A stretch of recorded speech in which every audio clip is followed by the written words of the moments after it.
17 বছর দেখলাম আওয়ামী লীগ করলেন, ছাত্রলীগ করলেন, আজকে এসে শুনি ভাই উনি তো বিশ্ববিদ্যালয়ের ছাত্র শিবিরের সভাপতি। কাকের বাসায় কুকিলের বাচ্চা লুকিয়ে রাখবেন, বড় করে এখন উনি বলবেন যে ছাত্র শিবিরের সভাপতি সাধারণ সম্পাদক। আড়াই মাসিক কাবু হয়ে গেলে হঠাৎ করে 5-7 জন হেলমেট পরে কেন প্রকাশ্যে আসেন না? 17 বছর দেখলাম আওয়ামী লীগ করলেন, ছাত্রলীগ করলেন, ছবি দেখলাম ছাত্রলীগের সভাপতির পাশে কি হাস্যজ্জ্বল ছবি। আজকে এসে শুনি ভাই উনি তো বিশ্ববিদ্যালয়ের ছাত্র শিবিরের সভাপতি। এত পারেন বিএনপির কর্মীদের মতো 17 বছর মুখ ফুলিয়ে বলতে পারলেন না যে আমি সৈনিক, আমি মানি না,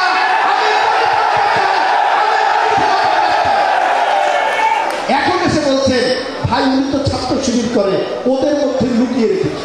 আবার ফেসবুকে স্ট্যাটাস দেয় ছাত্র শিবিরের সভাপতি, আগে ছাত্রলীগ করতে এটি আমাদের একটি কৌশলগত অবস্থান ছিল। ভাই আপত্তি নাই, আপনি ছাত্রলীগকে পুনর্বাসন করবেন, সভাপতি বানাবেন, সাধারণ সম্পাদক বানাবেন, বানান না।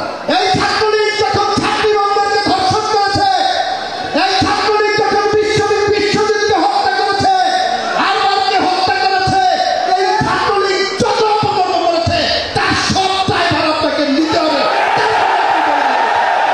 আপনি দায়ভার নিবেন না, কাকের বাসায় কুকিলের বাচ্চা লুকিয়ে রাখবেন, বড় করে এখন উনি বলবেন যে ছাত্র শিবিরের সভাপতি সাধারণ সম্পাদক।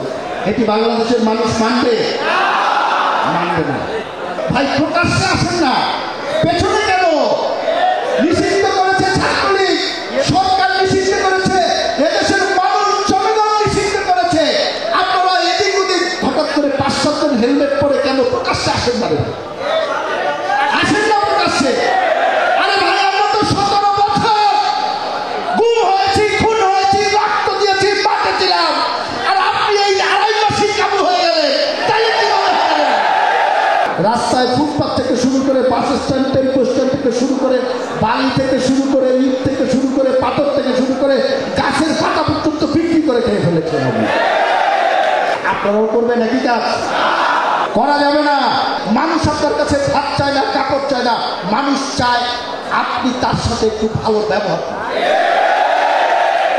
মানুষ চায় আপনি তার সাথে ভালোভাবে কথা বলেন, আপনার পোশাকটা শালীন দেখতে চায়, আপনাকে দেখে যেন সে বিব্রত বা ভীত না হয়, এই ধরনের একটি অবয়বে মানুষ আপনাকে দেখতে চায়। তারেক রহমানও ঠিক তাই চায়। ইতিহাস কাউকে ক্ষমা করবে না। যারাই ষড়যন্ত্র করছেন, যারাই মানুষের অধিকার নিয়ে ছিনিয়ে ফেলছেন, কাউকে ইতিহাস ক্ষমা করবে না, যেমনি ভাবে শেখ হাসিনাকে ক্ষমা করবে। তারেক রহমান যেভাবে চায় সেইভাবে যারা চলতে পারবে তারাই এই দলের প্রকৃত করবে। এদেশের অন্যান্য যারা